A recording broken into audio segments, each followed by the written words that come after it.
music.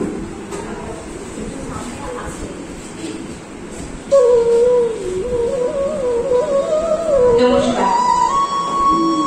আমার আজকের নিবেদন আমার রবীন্দ্রনাথ, লেখিকা সুচিত্রা ঘটক।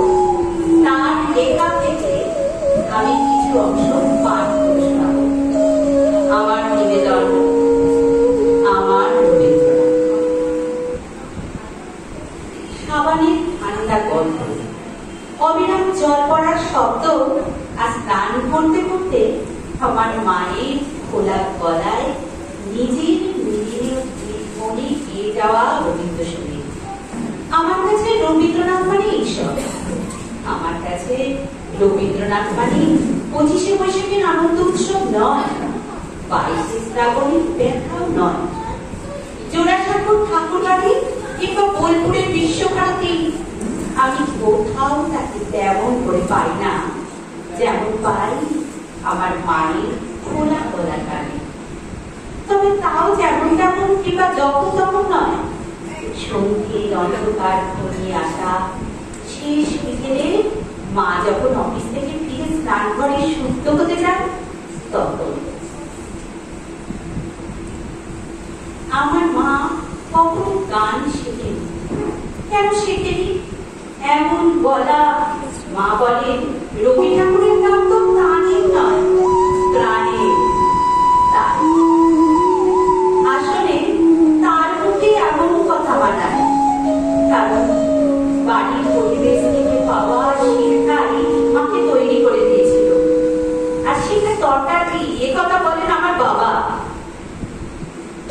মা যখন কল ঘরে তার প্রাণের গান গাইতে থাকে, তখন জলের ঝিরঝিরে শব্দগুলো যেন সহস্র বীণা হয়ে গানের কথাগুলোকে সুরের সঙ্গে একাকার করে দিয়ে আমার শরীরে ঢুকে যায়। আমি বুঝতে পারি এখন আমরা লক্ষ্মীকে নেব। আমি এখন কিছুই করতে পারবো না, শুধু শুনে যাওয়া ছাড়া। তাই মা স্নান ঘরে দরজা বন্ধ করলে আমি বাইরে গান পাই। আমি কিন্তু সব শব্দের অর্থ বুঝি না। সেদিন মা গাইছিল, যা হারিয়ে যায় তা আঁকলে বসে রইব কত আর পারি রাত জগতে নাকি না ভাবতে অনিবার। আচ্ছা, অনিবার শব্দের অর্থে এসে আমি প্রচুর পেয়েছিলাম। আর মাও ওদের সব কিছু জানা না থাকায় ঘুরে ফিরে ওই দুটো লাইনই গাইছিল। ফলে অর্থ না বুঝতে পারার যন্ত্রণায় আমি ছটফট করছিলাম। মাকে জিজ্ঞেস করতে মা বলল, এবার তোমার ক্লাস 6 হলো, সব কথার অর্থ জানতে চাইবে না, নিজে আবিষ্কার করার চেষ্টা করো, ভাবো আর ভাবো। আমি ভাবতেই থাকি, ফুল কিনারা পাই না। মা বলে, তুমি সত্যি ভাবছো? একটু না থেমে? আমি বলি, সত্যি ভাবছি, ননস্টপ। মা বলল, ননস্টপ ভাবতে পারছো আর ভাবতে অনিবার এত কঠিন হলো বোঝার পক্ষে? স্কুলে আমরা অনেক উঁচু ক্লাসে এসে বাংলা পড়তে শুরু করি, তাই শব্দ কথায় এসে বারবার মুখ থুবড়ে পড়তে হয়। কিন্তু আমার মায়ের গান আর রবীন্দ্রনাথ এই দুইয়ে মিলে আমার শব্দে এখন অনেক বাংলা শব্দ। সেই অর্থে কিন্তু রবীন্দ্রনাথ আমার মাস্টার মশাই, এমনকি আমার ডিকশনারি। কিন্তু শুধু তাই নয়, রবীন্দ্রনাথ আমার কাছে অনেক কিছু। আমার মায়ের একটা প্রিয় গান, কাঁদালে তুমি মরে ভালোবাসারই খাই। তো একদিন পরে পরে মার মুখে গানটা শুনতে শুনতে এই গানটা আমার এমন আপনার হয়ে গেছে যে এর যে আলাদা কোনো মানে থাকতে পারে তাই আমার মাথায় আসেনি কখন। আমার কাছে জানতেও চাই, কিন্তু হঠাৎ যেদিন বিকেলে হতে না হতে অন্ধকার ঘনিয়ে এলো, আমার একলক্তি বাগানের কচি কচি গাছগুলো ভেজা ভেজা বাতাসে উথাল পাতাল হতে লাগলো। আমার হঠাৎই মনে হলো নিবিড় বেদনা লাগে, পুলক লাগে গায়ে, এই বলি।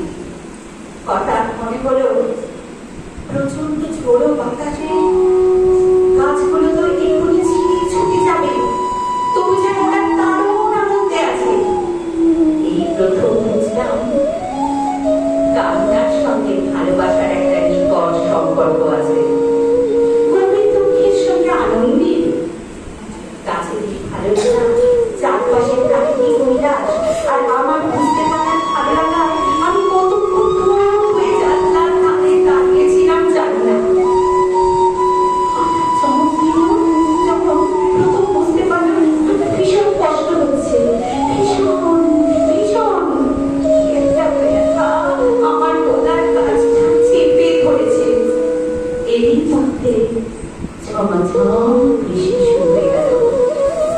আমার কষ্ট, আমার ভালো লাগা, আমার সব কিছুকে ছাপিয়ে বৃষ্টির ধারা আমার সারা শরীরে ঝাপটায় রেখেছি। জলের ছাদ থেকে খড়দর বাঁচাতে কখন যে মা জানলা বন্ধ করতে শুরু করেছে টেরই পাইনি। টের পেতেই জানতে চাইলাম অভিশাপ মানে কি মা? মা বলল, অভিশাপ আমার কোথায় পেলে? কেন, তোমার গাড়ি? আমার গাড়ি অভিশাপ? ও, তোমারও অভিশাপে যাবো অগম্য পারে? হ্যাঁ, ওখান থেকে অভিশাপ মানে যাওয়া, কিন্তু যাওয়া ততটা নয় যতটা জিতে যাওয়া। বলে মা তার ঘর কেশখালি গোছাতে শুরু করে কোথায় যে দেওয়া হলো। কখন মানে যদি যাওয়া হয় তাহলে অপর মানে যেখানে যাওয়া যায় না। অপর শব্দটার মানে বুঝতেই অভিশাপ যেতে যাওয়া, যেতে পারা না পারা আমার কাছে পরিষ্কার হয়ে গেল। বুঝলাম কেন কড়াই বাঁশি বাজে, আর কেনই বা নয়নী পথে ধারা। বুঝলাম দুঃখের মাধুরী মানে ভালো লাগা, দুঃখ। আরো বুঝলাম সব কেড়ে নিয়েও কেউ কিছুতেই ছাড়ে না।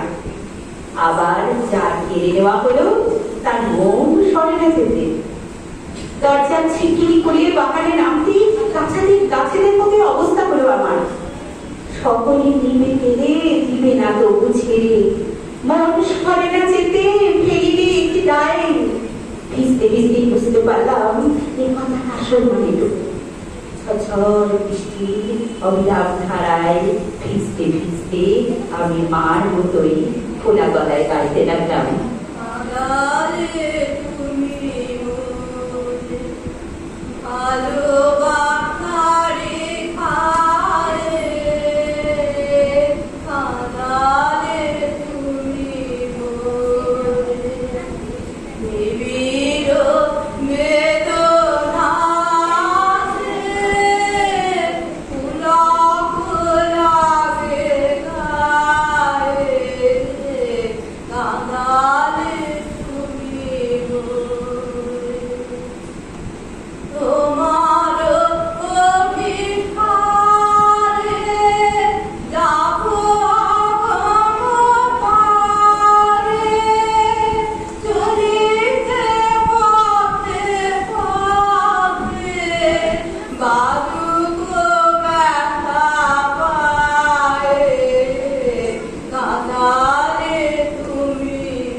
জানলায় চোখ পড়তে দেখি আমার মতো করে মা আমার গান শুনছে।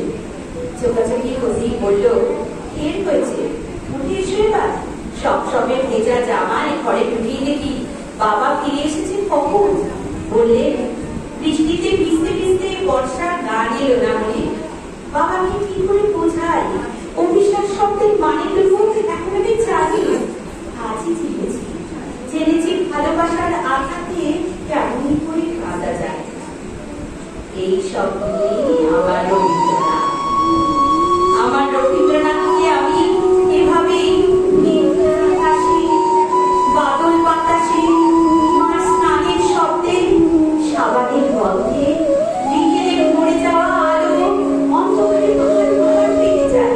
বছরের পর বছর, প্রতি বছর, যতদিন যাবে ততদিন। কমলিকার খাতাটা বন্ধ করে শান্ত দিদিমণি এক মুহূর্ত চোখ বন্ধ করে বসে রইল। টিচার্স রুমে অন্য দিদিমণিরা এতক্ষণ সকলেই চুপ করে শুনছিলেন। শান্তাদি নীরবতা ভঙ্গ করে বললেন, এবার আপনারা আমায় বলুন আমি কি করব?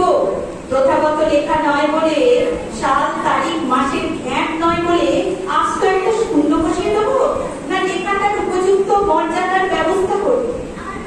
তরুলতা দিদিমণি বয়সে সবার বড়, আগামী বছরই হবে ওনার অবসর নেওয়ার বছর।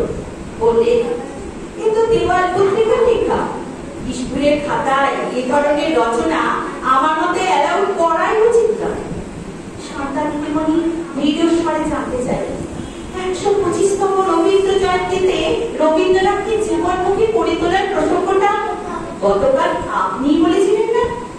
তরুলতা তবুও আর মানেন না, বলেন, বলেছিলাম, কিন্তু এখানে জীবনমুখী করে তোলার চেষ্টা কোথায়? কিন্তু অকেতু কাব্য। এভাবেই দুই দিদিমণিতে কিছুক্ষণ তর্ক চলে। শেষকালে মেজরিটির রায়ে সিদ্ধান্ত হয় কমলিকার রচনাটা আমার রবীন্দ্রনাথ হয়েছে, আমার চোখে রবীন্দ্রনাথ। সব বন্ধুরা কিছু না কিছু মার্কস পেয়েছে, কমলিকা কেবল লাল কালির একটি মন্তব্য, আবার দেখো আমার চোখে রবীন্দ্রনাথ, আমার রবীন্দ্রনাথ নয়।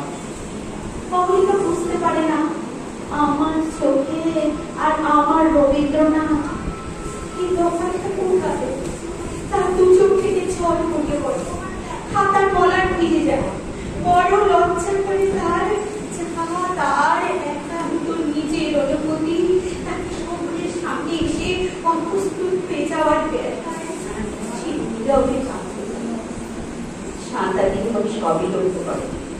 লাস্ট শেষে কমলিকাকে বাইরে ডেকে পিঠে হাত রেখে বলেন, তুমি যেমন করে অভিশ্বাস শব্দের অর্থ খুঁজে পেয়েছ, আর কি কেউ তা পেয়েছে? তুমি জানো তুমি এখন কত ধনী? কাঁদছ কেন? খবরের জন্য শাস্তা মামি সেদিকে নামের তালিকা রাখবে, আর নিজের জন্য রাখবে কেবল তোমার নিজের বোঝানো। তুমি সকলকে জানাবার বা বোঝাবার? কমলিকা আরো একবার বুঝতে পারি তাকে বলে, কাটালে তুমি মরে ভালোবাসার খায়। ছিপে আসার চোখের জলকে চোখের পাতা দিয়ে সবগুলো তাড়াতাড়ি করে রাখতে চায়। তারা তো তার উপর ছড়ে পড়ে।